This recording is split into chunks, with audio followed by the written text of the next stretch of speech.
Hello, everyone, and welcome to The Vertical Space, a podcast at the intersection of technology and flight. We are your hosts, Jim Barry, Peter Shannon, and Luka Tomjanovic, and here we look at the most important forces shaping the market of advanced air mobility with a particular focus on why and how they matter to those building a business in this very exciting and growing industry.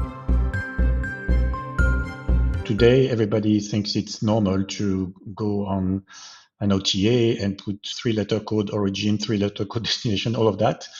That's the way we've been doing for the last 40 years. The reason we do that is because the airline system that were built for travel agents 50 years ago, suddenly 20 years ago, somebody put this layer of booking engine on top, and consumers had to use the same interface as travel agents were using, but it's never been designed for that. There's an opportunity now to have a new, fresh approach to say, if I'm the customer, the traveler, I want to travel, what is the natural experience for me? And just build something like that for me, rather than, here's the system we've built for travel agents 50 years ago, figure out a way to follow the right sequence, to find the right seat and the right destination and the right connection and all of that.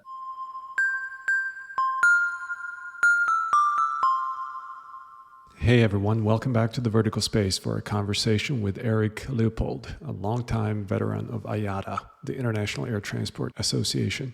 We started the conversation talking about the state of the airline industry and its current priorities, such as the post-COVID recovery, digital transformation, and sustainability. As most of you know, there are large regional differences in the maturity of the industry and therefore priorities, but we generalize the discussion on bottlenecks that airlines and airports face as the demand for air travel grows and potentially doubles over the next 15 to 20 years. Here we touched on capacity, ground infrastructure, workforce, the IT infrastructure, and how advanced air mobility can solve some of these bottlenecks. We also discussed whether the hub and spoke network model continues to be prevalent in the future. Another key theme in the conversation is digital transformation.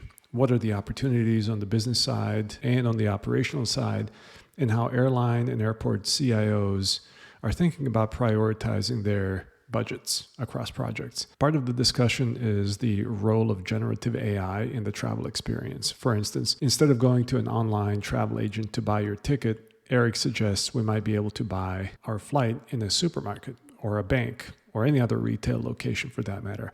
Or we might use generative AI and a voice interface to guide us through the travel booking process, one that is more personalized and more in tune with our individual preferences. If you're looking for an expert and pragmatic opinion on the challenges and opportunities that aviation is facing, you're in the right place. As mentioned, Eric is a veteran of the airline industry.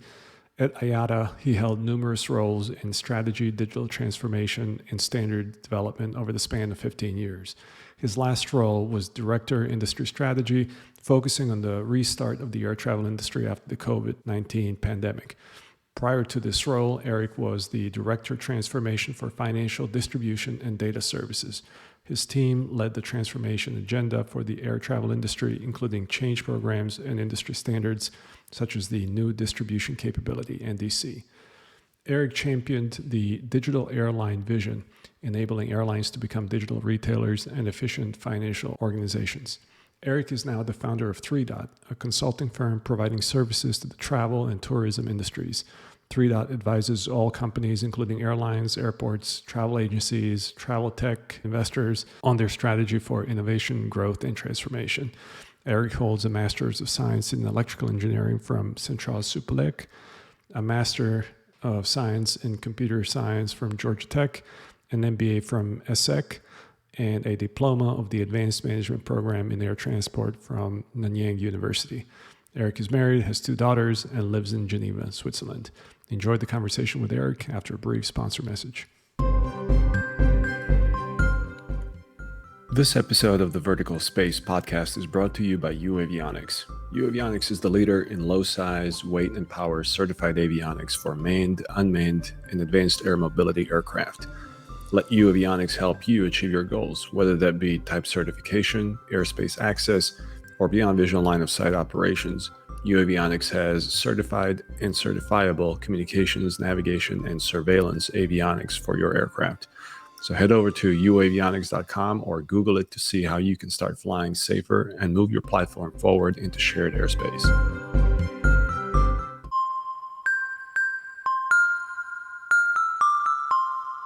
Eric, welcome to the Vertical Space. It's a real pleasure to have you on the show. Thank you. Good to be here. Is there anything that few in the airline industry agree with you on? Yeah, that's interesting. Lately, I would say when we're talking of future of air travel, most people now are quite pessimistic, saying that sustainability, we have to reduce flights, etc. And I think that there's going to be a breakthrough that will make air travel sustainable. It reminds me when for cars, you need a Tesla that says we can do electric vehicles, or for COVID, you need a Moderna, another one that says we can have a vaccine in 1 year and not 10. So you need a breakthrough. So I think we'll see a breakthrough in the coming years, but unless it happens, I understand most people are pessimistic. What breakthrough do you see happening, and how is that different from what most people in the industry think? Yeah, most people see that to make aviation sustainable, so that people can travel in the next generation we've been using the last 2 generations, is that unless you have sustainable fuel, so 2/3 of the fuel will be replaced by what's called SAF, sustainable fuel. The rest may be hydrogen or electric for short haul. That to me does not take into account, this scenario doesn't take into account like a major breakthrough, like conversion of sun and solar energy into fuel creation or something that is impossible today. And I think what people are missing is the same people who said solar impulse is impossible. Flying around the world with a solar plane, everybody said it's impossible. And there was a few crazy people like the ones of Solar Impulse, Bertrand Piccard, who said, I think we can do it. And that was the breakthrough. So I think it will come. Is your breakthrough, Eric, is it going to enable more sustainable flying? So there are people who question, obviously electric is not going to happen with anything close to wide body for 20, 30 years. And many question hydrogen for a variety of reasons. And sustainable aviation fuel, although a good idea, it's going to take a long time to get what we need. Is your breakthrough going to enable sustainable flight? Or is your breakthrough in that area that few agree with you on enabling some other part of air travel transportation? Well, first is I'm not sure what the breakthrough will be. So I know there's many people doing lots of research in many different places, and I don't know which one will come. But if I look at electric engines and between what I studied 30 years ago and what I still see today, mostly, I don't see major progress. But now with all the attention that you have around those electric engines, I would expect much progress in the coming years. Same thing on batteries. And so that's one part. Also on creating new fuels, we had decades of fuel production one way. And now that we put much more research on that, I would expect breakthrough there. So I don't know which one will be the first one to happen. I just think if you meet again, we speak again in 5 or 10 years, we will say, hey, look what happened. A bit like post-Tesla or post-Moderna. Or even all the Uber, and the Uber was crazy before it was invented. You would never put your kids in the car with somebody you don't know. And now it's maybe the safest way to drive around. So it takes 5, 10 years to shift those mindsets or to have a breakthrough. So I don't know exactly what will be, but there must be something happening in the next 5, 10 years that will change the way we look at sustainability in air travel. It's interesting that you compare this to the vaccine production. Do you feel like the question of sustainable air travel has the same level of urgency in the population? I mean, clearly it doesn't.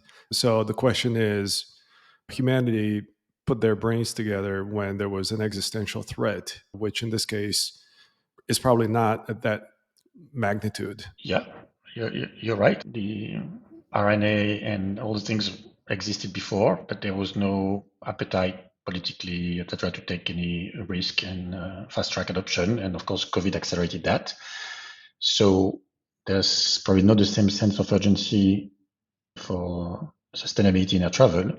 That being said, there's big diversity and differences around the world. There's regions of the world where sustainability is clearly not the priority. Everybody understands what's happening, climate change, global warming, etc.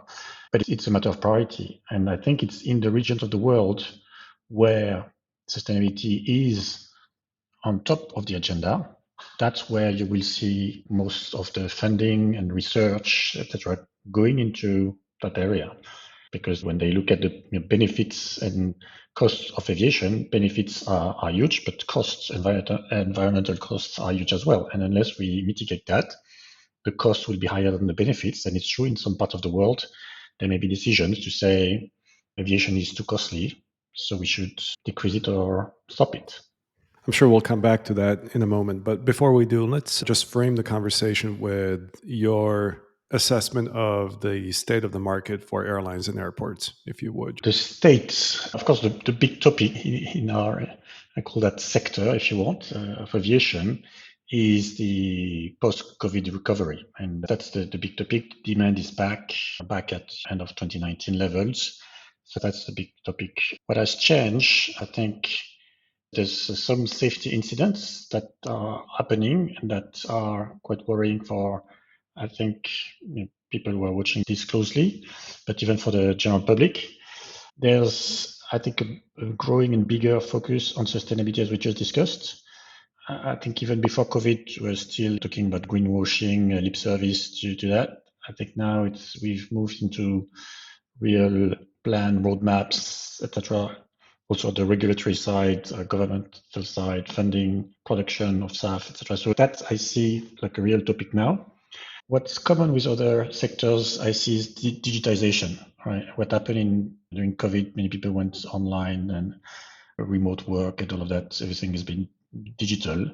We see that also in the airlines and airports, and that's accelerating. There are still parts that are very archaic, but a lot of progress. And the last thing I would say top of my mind is what I just mentioned as well, geographical differences. You see really different gaps, for example, between developing countries where you're building new airports or you're building new runways in the airport or new passenger terminals at the airport. So a lot of still building at infrastructure because aviation infrastructure builds so much benefits to those regions and markets. And that's the contrast with the more developed countries where the market is mature, infrastructure is there, it's efficient, reliable, etc. And there's no way you can build a new airport or a terminal or a runway or anything else. And passenger volumes, you cannot grow anymore. And so you're more like thriving, and yeah, it's a totally different approach. Last 80 years, I would say post Second World War was about growth of the infrastructure, but it's true in some parts of the world, you've reached the maturity. And so you need to think about what's the next phase of aviation. Eric, boy, a lot of good areas to break down and evaluate there. Talk a little bit about the digital innovations and what part of aviation do you see it on the revenue side, on the ops side? You probably see it everywhere, but what were 2 or 3 areas of digital optimization that have occurred or will occur? And how do you think it's going to affect profitability? And how do you think it's going to affect the traveler? All of the above. That's what's interesting is that it's cutting across. I would say on commercial side, the way airlines are selling their product or simply making them available. Until today, you still need to go to a travel agency or a dedicated shop to buy your flights and things because it's traditionally been sophisticated and complicated. You can imagine that in the near future, maybe you can buy your flights in a box in a supermarket, or you can buy them in any other site, a bank, or anybody can sell your flights because it's easier to sell, to connect, to package, all that. The other thing that is interesting, I see evolution around Gen AI and those new interfaces, this rabbit that it's like a phone with no apps, and you just speak with your little rabbit and you say, take me there. And you don't even know what app will be used, if it's a travel agent, if it's an airline, etc. It's an AI, an agent will do that for you and will get you where you need to be, etc. So you don't even need to think, where do I find the flights? How do I buy it, etc. It will happen with those AI agents working for you. So that's big changes, and this can happen fast in 5-10 years. You can say today, if you want to buy a flight, you go to an airline or travel agent, and maybe in 5-10 years, this has completely, maybe not disappeared, but completely changed. So that's on the commercial side, and many other changes. On the operational side, I think one big topic is the access to data from, of course, your aircraft, your engines, your etc., and being able to process that and use also the same tools around AI to make forecasts, anticipate maintenance, detect potential issues, all of that. But also one topic I like as well is modelization of the atmosphere, anticipating, of course, weather, turbulences, etc. So that's fascinating, and yeah, many other topic. Yeah, I don't know how much time we have. Get a lot of time. Yeah, it's just fascinating areas. Digitization, we're just scratching the surface. We are at the beginning of it. So two things. One, on the commercial side, the AI, let's say I want to fly from one place to another, and you're saying that could be automated. Who will win and who will lose? For example, how will the global distribution companies, is it Yeah. possible that they, as middle people, could be vulnerable if that kind of AI revolution may occur? It's a great value to the user. Who wins and who loses there? Yeah, that's certainly the right questions to ask. I think we cannot have simple answers like the middleman will lose, because we've seen many cases. You have suppliers on one side, customer on the other side, and suddenly you've got an Amazon in the middle or Uber in the middle. Whoever will facilitate supply and demand becomes a marketplace, etc. But still, there's this idea that if you've got those smart agents, AI type things, that knows what you like, how you like to travel, so knows about you and know about all the travel suppliers, hotels, airlines, but also railways. The distribution system today, they are limited to the data that's been filed and provided to them. And now you've got an AI that is not limited by that. They could find an itinerary. Maybe if you tell them I'm not in a hurry, maybe they say, yeah, I have a stopover for you in that city. I found a nice hotel. You don't know.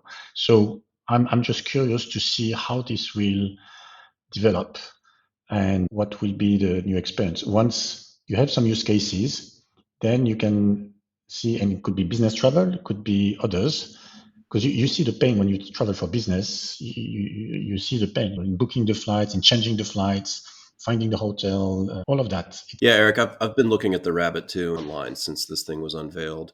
I think there's been a lot of reasoned arguments why the booking process is a pretty steep hill to climb with it, given the amount of trust that the user would have to have in the selections that it's making. But my view is that there are a lot of other times I pick up my phone in the context of traveling on an airline, right? To pull up my boarding pass, to check in, to try and get a better seat before we depart. All of those things, I just feel like I'm sitting there in the airport, I'm fighting with my phone, trying to navigate through these ever-changing menus and app pages. And if the rabbit could step in and just do it for me, I get my head out of my phone, that would be a huge win. And it's like first base, right? It's an easier hurdle to get over and get people accustomed with the AI and allow the technology to be exercised and matured. So I'm with you in that. I think that there are hopefully going to be a lot of these little steps, a lot of these little points of friction that get taken out by it. You're saying, Peter, as opposed to using the rabbit for the actual booking where you might Right. want to actually see and put eyes on the different options or pictures of hotels and whatnot. Yeah, the actual booking, that's such a multidimensional sort of decision that people make.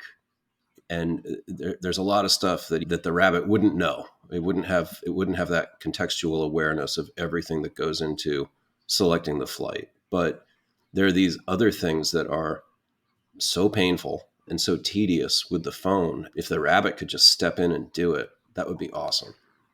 Eric, what do you think about using a voice interface for the actual booking part of the travel planning?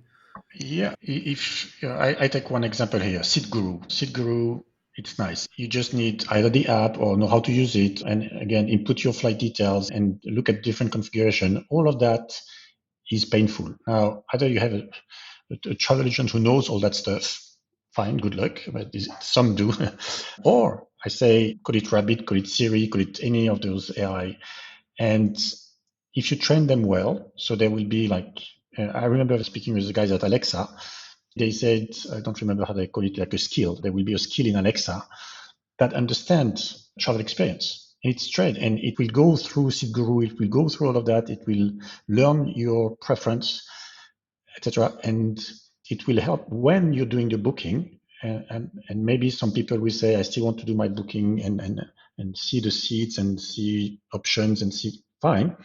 But maybe while you're doing that, if you have like voice over, you can also use additional assistant that will do all the, as you say, tedious things to improve it. This I don't see like major breakthrough, like you have a new energy or new other things, but it will evolve the behaviors and preference of the travelers. And today, everybody thinks it's normal to go on an OTA and put 3-letter code origin, 3-letter code destination, all of that.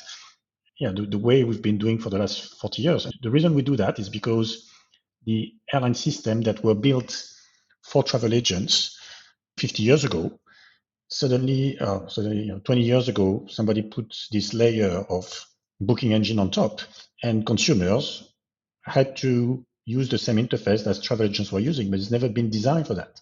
So that's why I say there's an opportunity now to have a new, fresh approach to say, if I'm the customer, the traveler, I want to travel, what is the natural experience for me?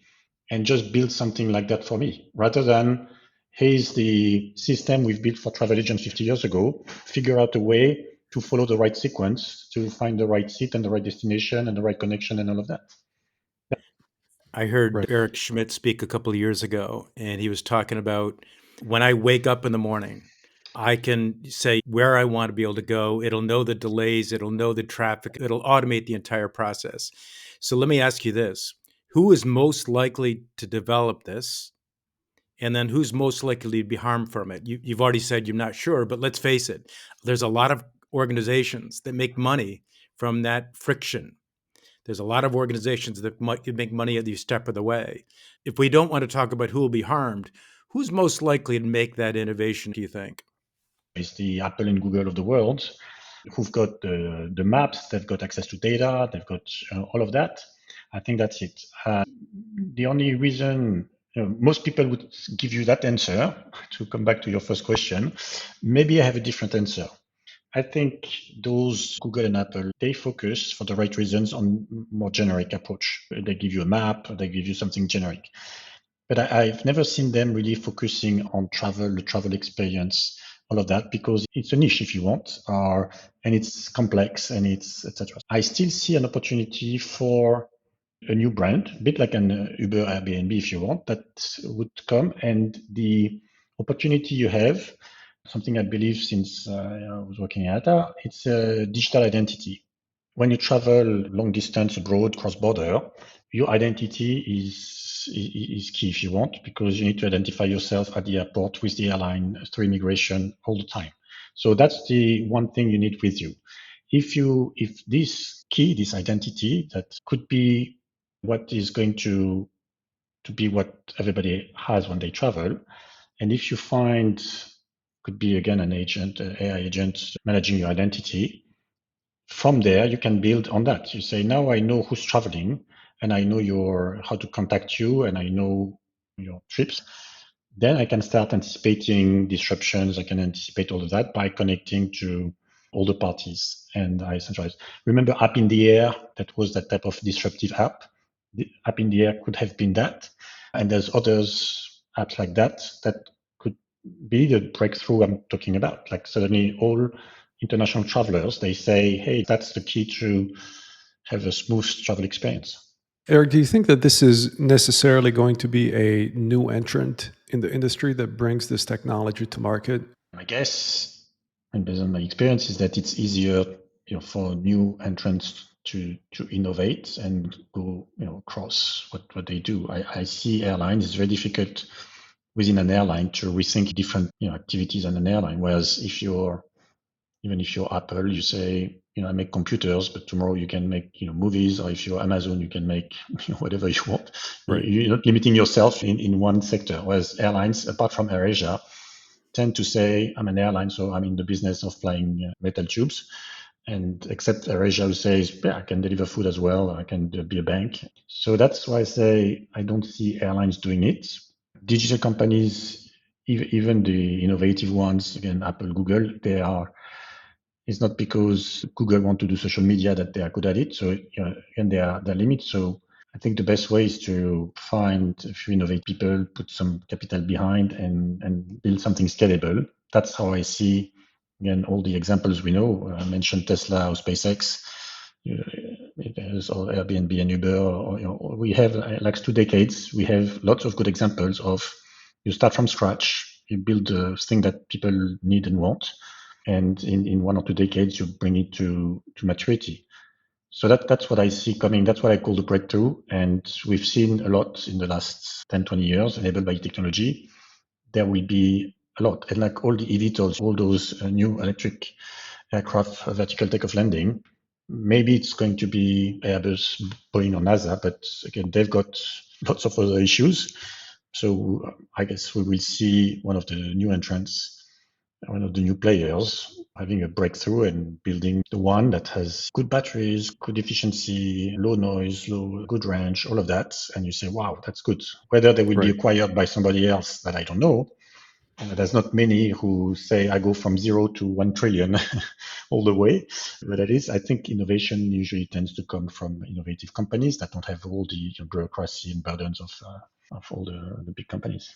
Eric, when we think about the growth of the industry, are there any drivers of this growth in the post-COVID era that are new to the industry as opposed to what we have observed in the past? I mean, traditionally, it's been the growth of the middle income class, it's been urbanization, and it has followed roughly GDP growth.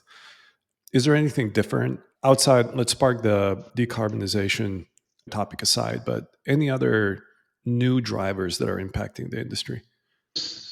Yeah, the short answer is that the usual drivers, you mentioned GDP, etc., the reasons why people travel and why it's convenient to travel by air, those fundamentals don't change because of COVID. I would just maybe give one example where it's changing, is the relation of people to work. And work has been something you do in one place, more or less. And with remote work, and we need to see where remote work goes, but with all technology that enables you to work from anywhere, this may have a significant impact, and even on, most importantly, on business travel, because sometimes you don't need to travel for business as much, etc. But then there are some people that, because they don't see each other as often, maybe they travel for meetings differently. So again, maybe it's too early to say the shift in business travel.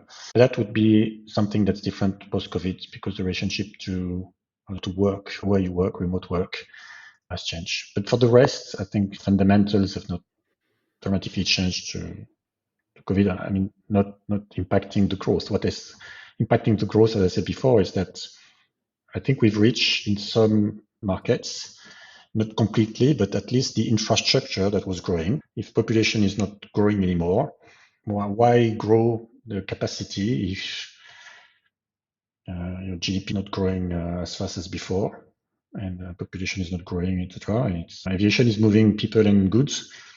That's it. So it's growing in the regions where you still have that GDP growth.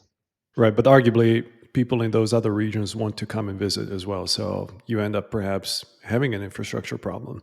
That's a question actually that we wanted to also discuss. What do you see as the major bottlenecks to the growth of the industry? Yeah, bottlenecks, what you need to run this industry. So you need aircraft. So if you have 2 aircraft manufacturers and one is not able to deliver, you've got a problem of aircraft. Infrastructure in general, as we said, how many people you can accommodate through the air. You have the routes to the airport, you have enough runways and passenger terminals and baggage systems and all that. Then you have all the workforce. During COVID, there were young people training for being pilots, and then they said maybe there's no more airline by the time I finish my training, so they go to something else. So if you don't have enough pilots and all technicians and all of that, then you need fuel. You need sustainable fuel in the future. And where's the production of fuel? So that's a bottleneck. If we don't produce new fuel fast enough, and to fund all this, you need capital. So if the industry is profitable, it's fine. If it's not profitable, who's going to fund it? And some governments fund it because it's critical to tourism, because tourism is 30, 40, 50% of GDP. So they need to fly. Some others, they will say it's not cost effective and it's not so worth the cost of capital and we don't invest. So there's a lot of bottlenecks, lots of challenges. According to market forecasts, the industry might double over the next 2 decades. And so when we think about the infrastructure that is at some places already at capacity, when we think about accommodating double the traffic in the existing air traffic system and airspace, what needs to change to accommodate double the traffic that we have today? Double the traffic is more top down. All right. So if you say I grow 3% per year over 15 years, or if you say 4%, so 4% you double in, I think, 15 years, and 3% is in 20 years or something like that. That's top down. You assume that everything stays the same and you grow at 3-4% a year for the next 15 years, it double. What I was showing in terms of challenges and obstacles is more bottom up. Is say GDP grows, that's fine, there's demand, but are you able to deliver? Right. So that's where I see the challenges. And in some parts of the world where you have is still high GDP growth and lots of people don't travel, I think it's quite consistent. I don't know, like even Saudi Arabia now to plan 2030, they got huge plans and they are creating new airlines and buying lots of aircraft and all of that, putting all the resources. It looks like they've got a plan to manage that.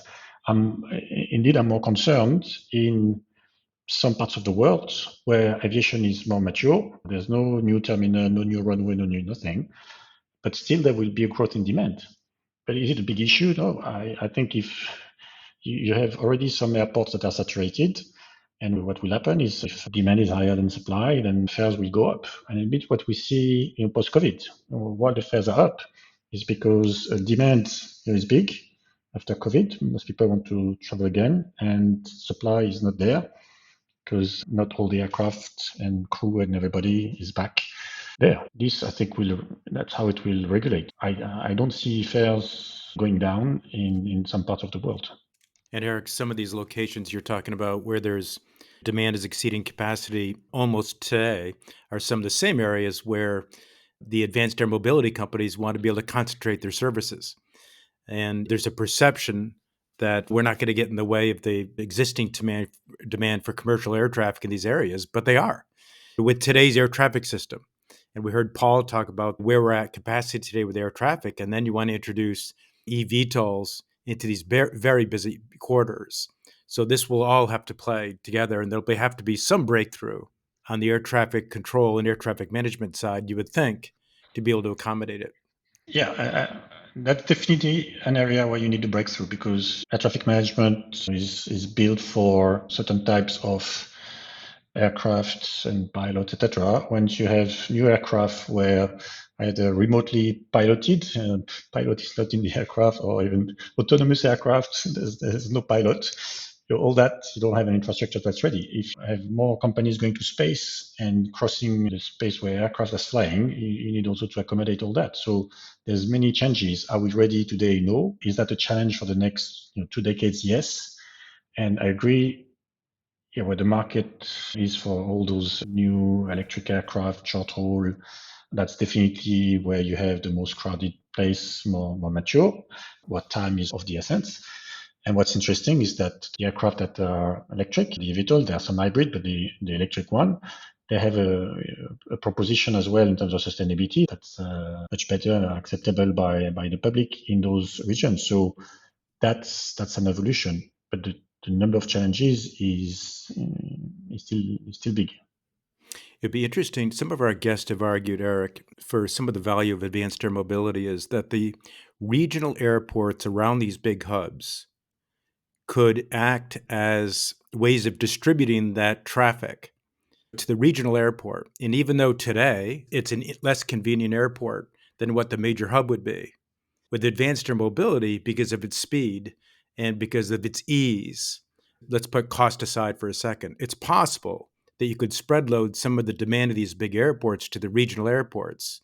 What are your thoughts on that and part of the value of AAM? I would say I have different thoughts. All right. At least is my wishful thinking is that I see the opportunity to bypass or get rid of the airport and get rid of baggage sortation system, get rid of all that complexity.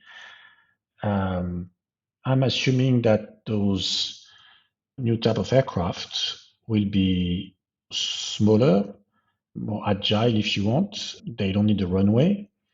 So to me, the concept of airports was because you need a runway. So I'm curious to see those vertiports and other types of places where people can catch those new aircraft. But to me, success is that you don't need airports for that, right? And the only reason you go to an airport is because you need to catch long haul flights, the one that will still use the SAF and will take you for 12 hours in the air. But all the other ones that are 1 or 2 hours, these I don't see them going to airports. And baggage also because it's smaller, so we need to find ways to baggage. And baggage, I see it. I don't think we need to keep baggage to traveling with passengers. That's a headache coming from regulatory times. But I think we talk about passengers, but I like to talk about goods and cargo and baggage. I think the new aircraft will carry the baggage and carry passengers. They will carry the bags separately. So wherever you go, you drop your bag, like a robot, a humanoid, something like that, will pick up your bag, load it into a drone that will carry the bag. And the bag will not follow you necessarily. The bag knows where you're going, and the bag will meet you at your hotel, your destination, wherever, and you don't need to travel with your bag. And it's not been the case because for security reasons, but I think we can have advanced screening systems that will solve that. So that's more where I see the future. If we just replicate airport baggage systems, all of that, I think we missed an opportunity.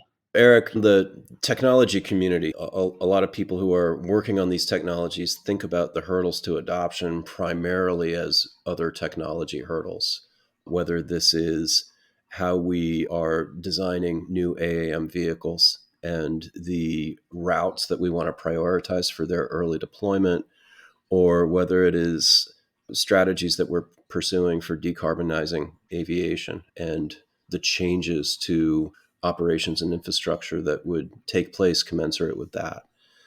But in reality, and from your perspective, you see the other non-technological hurdles, the organizational hurdles, the groups whose jobs are going to face a lot of change that they're resistant to, etc. We've discussed a number of these in this talk so far. When you look at it from that perspective, what do you see in terms of those other types of hurdles, and what areas are going to surprise us and encounter a lot more resistance from your perspective than perhaps others assume? Yeah, there's a lot. Yeah, technology to me is always just one element, but when technology comes with a breakthrough, that can change the whole game. I think we talked about demand. Is there demand in many markets to have different type of travel experience in terms of speed, experience, comfort, also cost, etc. So this, I would tend to say yes, and I would guess most people would say the same.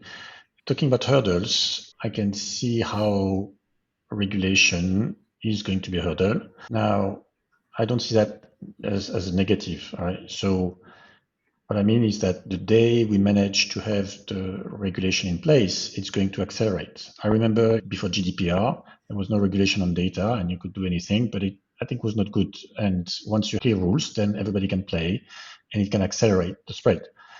And I see if we can have global and harmonized regulation for AMs and all of that, that to me would be a big accelerator. Most people see regulation as painful. I see it sometimes and something as standard. It can accelerate global development, global rollout.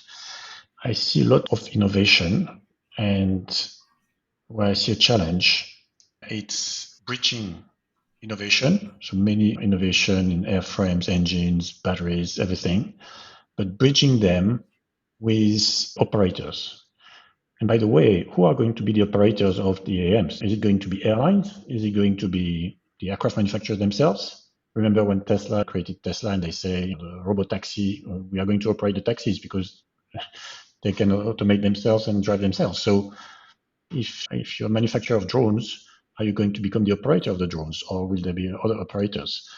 As long as that is not clear, if you have new technology, who do you sell it to? Certainly. And I think it's clear that the most well capitalized of those companies have generally been ones that are talking about a business model where they operate the vehicles that they manufacture. Adds complexity, but it does allow them to capture a second node in the value chain and they would argue create a lot more value. Along with that, you end up with the technology being brought into the market in a very prescriptive way. I have just for a long time thought that we're going to learn a lot from customers and operators in terms of how they are going to use these aircraft and in what scenarios and what new opportunities it will create for them, things that they can see from their vantage point that those of us, even in the aerospace industry, are just too far away from it to see it. And so I'm really interested in the companies that are bringing forward something that is a little more multi-purpose, placing it in the hands of customers, and then seeing what happens and improving the product and building version 2 on the back of those insights. But something I'm interested in your thoughts on are what might be, from your vantage point, the use cases for these aircraft, even in the early days when manufacturing volumes are necessarily going to be pretty moderate, tens or maybe hundreds of units produced per year, but certainly not high scale for high scale mobility networks or for deploying across many urban areas in the world in the early days. And so, is there a use case that you see from your vantage point that is inherently compatible with that and that, in fact, would deliver insights and also help build the maturity and the conviction around it to fuel the scaling? What makes sense to me in terms of use case, I would say use case for passenger and use case for goods. For passenger is where time is of the essence and where connectivity as well matters. What makes sense is like filling airports. So if you have long haul connections, and how do you increase your catchment area and you control who's going to be there on time, because the traffic in the air is quite more predictable. That I see a good use case. And that's what to me justifies why some of the current airlines see that as an extension of their business. But it's just one. And that is an example that does not address what we were saying, is that if you're a manufacturer of the AM or the new aircraft and you want to operate them themselves, and if you have some operators who say, but I'm only interested in, I want to operate them, so what happens? All right, so that's why I see room for the manufacturers and I see room for operators, and maybe some will combine, but some won't. So I see both happening. And on the cargo side, it's even more interesting, I think, because you have cargo operators, you have manufacturers, and both may operate the cargo drones. It's interesting what you observe about the catchment area, because for a major hub airport, that's a high density place already, and it's going to be difficult to integrate a significant amount of AAM traffic into that airport, even if that traffic is coming from further away, sort of a regional air mobility providing connectivity into the airport. I do see the opportunity if you had an aircraft that could deliver value because it can fly a longer distance than people comfortably want to drive to get to the airport, but it's not so far that someone is just going to take an existing connecting flight today, then there's an opportunity. But integrating into a busy hub is going to be hard. So maybe it's medium-sized airports or airports that are aspiring to take on a hub role in the network as it grows, but they're not there yet.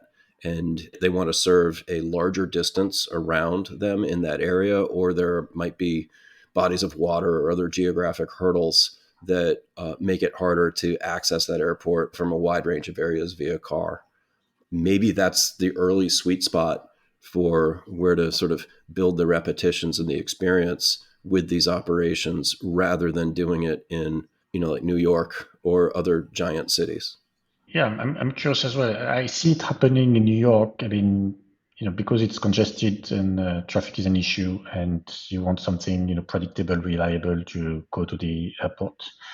So that's one thing. And also it depends if you can have an smooth experience. So where you land at the airport is convenient. Are you already airside when you land? That type of things could be, small things, but that make a difference. If security is a pain point, so you can imagine you clear security and even immigration, I don't know, when you board the smaller aircraft. So this, to me, it needs to be looked at. That's for the large hubs, New York and others. And also smaller, like Nice in France, near Monaco, meaning that you commute by car, it takes an hour or two, and flying takes 5 minutes. So that already exists with helicopters today. Where I live is in Geneva, Switzerland. It takes 2 or 3 hours to go in the mountains. It will take 15, 20 minutes, which is changing the patterns. You don't go there for the weekend because it doesn't make sense, but maybe tomorrow you will do. And I think there's a different use case per, I say, geographical situation and size and etc. And I know there's many people who've done all those analysis. Maybe I don't see consistency. It's like back to what should IATA do? But this, where is the association that comes with harmonized data sets around how the AMs will operate that? I think that's still up for discussion. And the sooner we have some clarity and alignment between different stakeholders on that, the better, because that will grow. Myself in the shoes of an investor, there's too much uncertainty, so you don't know, what to put your money, what to invest. So I think one of the challenges, back to that, is to reduce uncertainty. We need to regulate where it makes sense on safety, security. We need to harmonize standards. All those discussions, the more we clarify, the more we reduce uncertainty, the better it will be for investors, and the faster it will take off. If you look over the longer time horizon and looking at the air transportation network, whether in Europe or North America, do you see that we are locked in with the existing number of hub airports and their locations? Or should we expect that as travel density increases, as cities grow, that smaller airports are going to just grow their traffic and become additional hubs in the network? And will this hub system persist, or do you think it will have more of a point-to-point element in its structure, especially as regional air mobility is added to the network in addition, just assuming that? What do you think? So there's the hub and spoke and point-to-point. So that's one topic. That's a lot of discussion around that. I still see the hub and spoke connecting short haul, regional, and that type of aircraft to long haul for people and goods that need to travel long distance, because it's still different types of aircraft and now fuel, etc. So this I still see. In the markets that are, I would say, already mature, it's not the same airports that will be developed. I think it's a new type of mobility that will be developed. That's where I don't think we should call them airports. We need to find a different word, because there's no runway, there's no baggage system, so it's a different animal there. Whereas in some part of the world, we're still developing countries where they still need to grow the infrastructure. They are building, and they will continue to build for the next 10, 20 years, more airports, passenger terminals, runways, etc., the way we know them today, until they reach something in infrastructure that covers their travel needs. Now, if I compare railway infrastructure, the time it takes, the cost, again, in some parts of the world, you've got mature railway infrastructure, high-speed rail, etc. Fine, it's mature, it's there. In the rest of the world, it's still faster to create a new route connection, point-to-point by air, than to build high-speed rail. Now, China has demonstrated they can do it fast, but not every country has the same resources. This will be interesting to go market by market. I'm doing some work in India right now. I see air growing faster than railway for sure.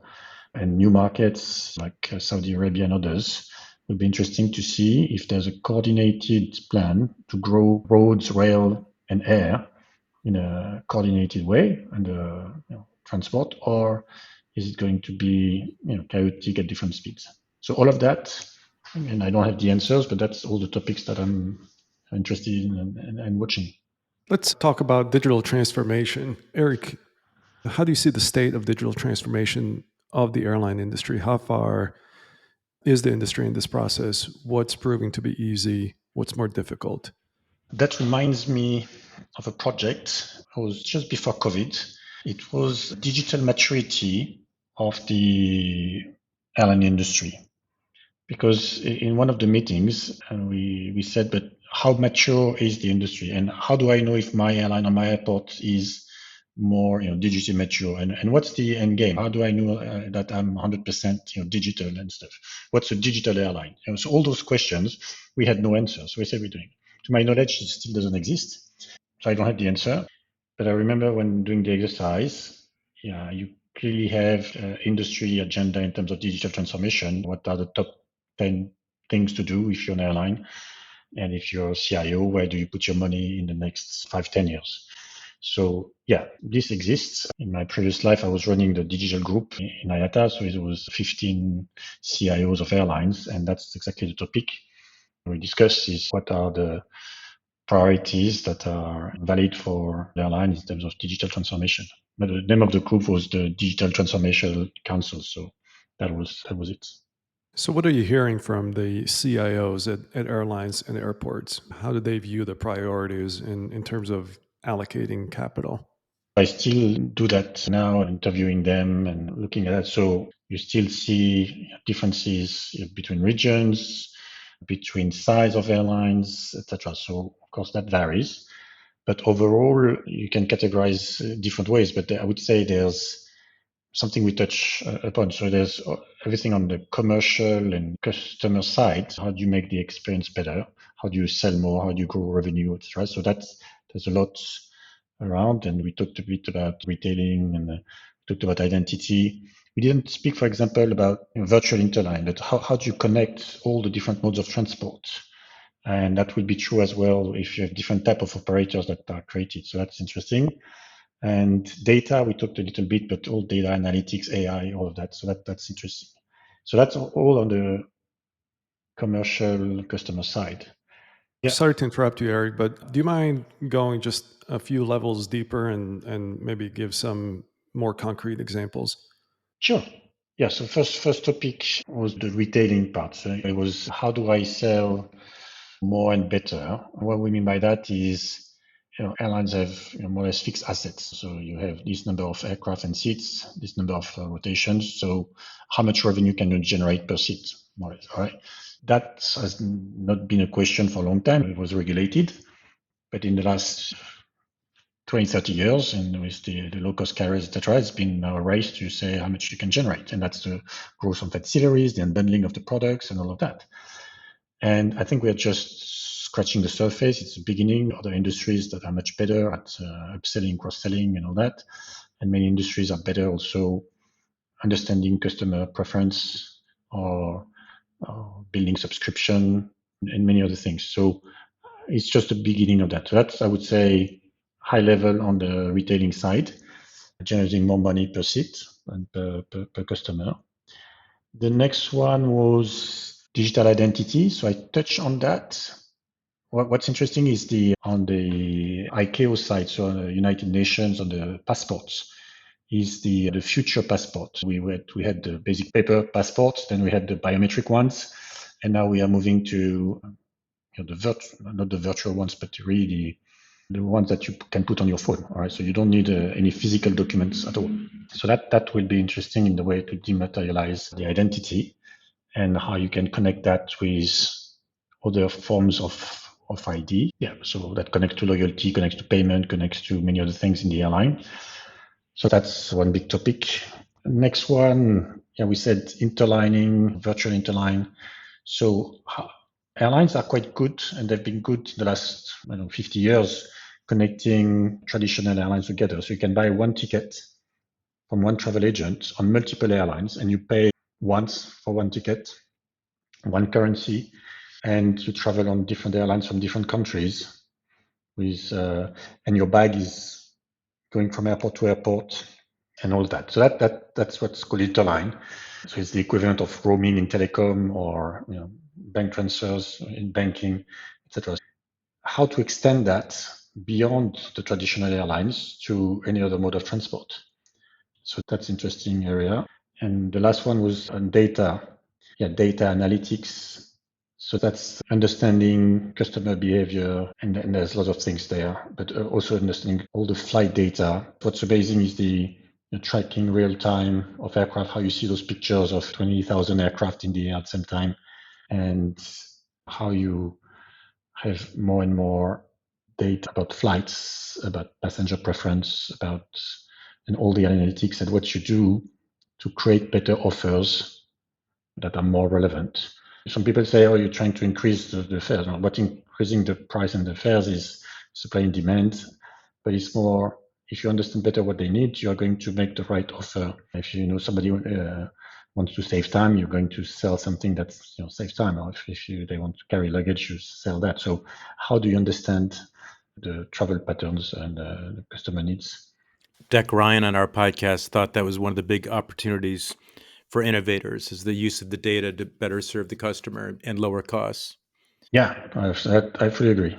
Eric, the ones that you mentioned, what strikes me is that most of them, especially on the data side, benefit from data coming off of existing infrastructure and systems, whether this is aircraft, different parts of the airline operations, airports, et cetera. But I haven't heard many examples of data coming into this system and integrating new technology into what most would say are fairly fragile and antiquated IT systems at airports and airlines. What opportunities do you see there, or is this such a lot more significant challenge of modernizing these systems that the CIOs are not really prioritizing that kind of innovation? That takes me to maybe the second type of priorities. I call that really IT infrastructure type, right? And that's how you bring AI into all your software. So everything has been rule based, everything has been process based, etc. And also access of data is, most airlines don't have a lot of access to their own data for various reasons. How do you want to train your AI or do anything like that if you don't have access to that? Lots of questions around AI. And I would say also in terms of very old software, there are still airlines out there that have systems running from the 60s, 70s, which at the same time it says how amazing it was, because people built software systems 50 years ago to run this global industry, and it still runs perfectly today. So that's quite impressive. At the same time, it's scary because you don't have any programmers who understand the code anymore. And I know some, they try to redevelop it, rebuild it from scratch, and they cannot. So that's scary, all right? A good exercise is when you do your cloud migration and you need to make sure that you have systems run in the cloud. I would say that's a big, a big programs, all those cloud migration. Now, if I look at more futuristic topics, so this was more like infrastructure one, but there's still on the IT side is what will come with like quantum computing? What is the next breakthrough? Say if you have better, faster algorithms and computing power, what else can you do? So that's also quite interesting. And I would put next to that a topic that most people don't talk about anymore, which is Web3, blockchain, and all that. And quite convinced it will come back after all the hype is gone, because what I like there on the blockchain side is everything around contract automation, right? And in the aviation industry, there's lots of contracts that is not automated. The ticket itself, when you buy a ticket from an airline, it's a contract, right? And there's conditions attached to it, and if it's all delivered, you pay for it, and if there's a problem, you get refunded. All of that is mostly manual today. It's not manual, I would say. It's not fully automated, right? The dream here is to say every contract, and it could be maintenance contract, could be ground handling, could be ticketing, could be all of that. You put everything, every contract, and you automate it. So it's smart contract. And if it's completed, there's a way to know it's been completed. if it's successful, and there's a payment and settlement also automated with it. And that will be, again, a major breakthrough once there's a system that can do all of that. In many sense, it's still very archaic the way the whole thing works. It's amazing to think that many people 50 years, 60 years ago designed and built all that technology that would last so long. But it also means that there's a major opportunity to have massive breakthrough there. Given some of the recent disruptions in airline operations due to software, what's the level of urgency when you talk to CIOs and broadly executives around finally modernizing the IT infrastructure? What's interesting there is the level of support the CIO gets from the CEO and the board, right? Because the day the whole thing collapses, it's not only the CIO who's a problem. And you see that occasionally. It's true for airlines, it's true for airports, it's true for navigation service providers, right? If you have the NSP in UK and they have a problem, you're grounding all the flights in the UK until they reboot, right? So I think and something airport, baggage system can be completely blocked and nobody gets a bag, and check-in can fail and nobody can board the aircraft, and something with airlines. So I think we've reached a point where the CIOs are doing their best to prioritize, to find solutions, etc. But unless there's somebody, at least the CEO and the board says, we cannot take more risk that we have a major failure that would ground the entire airline for we don't know how long. We need to make this major transformation, digital transformation program that would put us in a safe ground. Once you said that, you say, I wish I could start an airline today. And the question is, if you start an airline today, what system do you take? Right? So you've got two options. Either you take the systems that are proven, that were built 50 years ago, and you say, wow, I'm going to do that. And the day I finished implementing, I already start thinking how I phase it out. Or do you go with the new generation of systems? But it's unproven at scale, I would say. It's proven in the sense that it works, but it's not been proven at scale for decades like the rest. So that's, I think, fascinating times. And I see CIOs in a difficult situation, not only to find solutions, but to find the support they need to do what they need to do. Do you see consensus on those two paths? I see consensus in acknowledging the issue. The issue is different from one airline to the other. Some airlines, they have their own IT. Some airlines outsource to one players, etc. So the situation is different from each airline. But where there's most diversity is in terms of skills and visions of the CIO, support from the CEO, and knowledge at the board level. So that's why I would say almost every airline is in a different situation.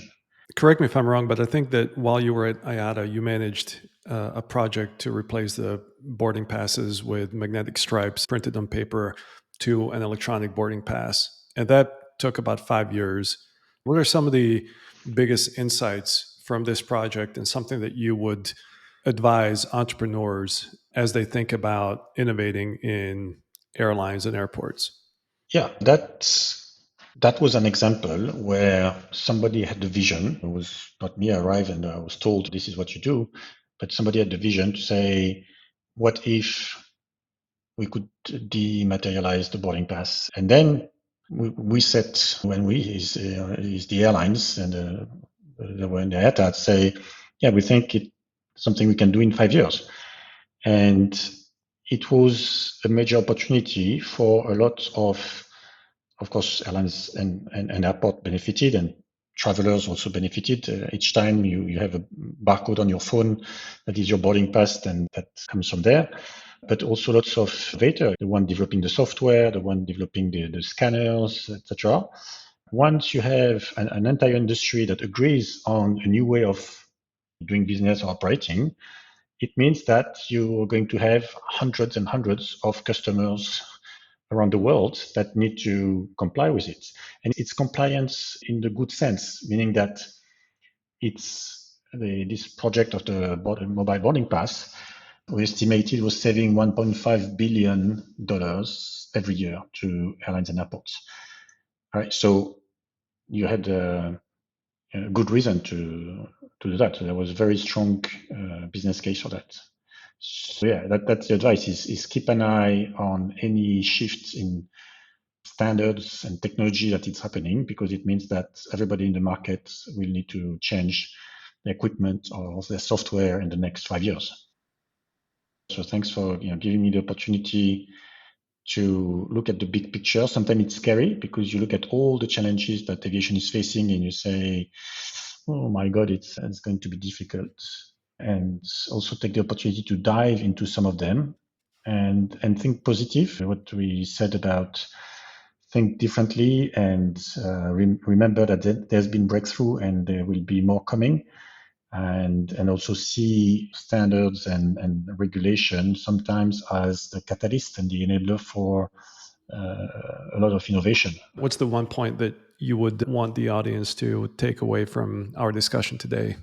I would say one thing that's for sure is a change is coming in this industry, or what we discussed. And when change is coming, you've got like two sides of it. So I've chosen the positive way to see the change. To say change is going to improve things and be part of that change, innovate, build new things, support the implementation and all that. That's why I encourage people. I say, take the opportunity to be, the drivers of the change. It's also much more comfortable than being the recipient and that's it. And I would say, I see travel as a force for good. That's coming from 1944, the Chicago Convention, etc., when all the head of states said we need to build international air travel, and they recognize that. And now there's a challenge is sustainability. Yeah, we need to address this challenge and make sure that travel is a force for good and is sustainable. So we don't have to choose between travel and sustainability. Great. Thank you very much, Eric. We appreciate you taking the time being with us on the show. Thank you, guys. All right, that's a wrap for today. Thank you for listening to the Vertical Space podcast. Reach out if there are topics that you would like us to discuss, and goodbye until the next episode. Unless mentioned, this podcast is in no way endorsing or promoting any person and/or company mentioned, and all opinions within the podcast are solely that of the presenters. The Vertical Space makes no guarantees, warranty, or representation of any information given in this podcast. Any information given is for informational purposes and should be used at your own risk. This podcast is for general, educational, and entertainment purposes only.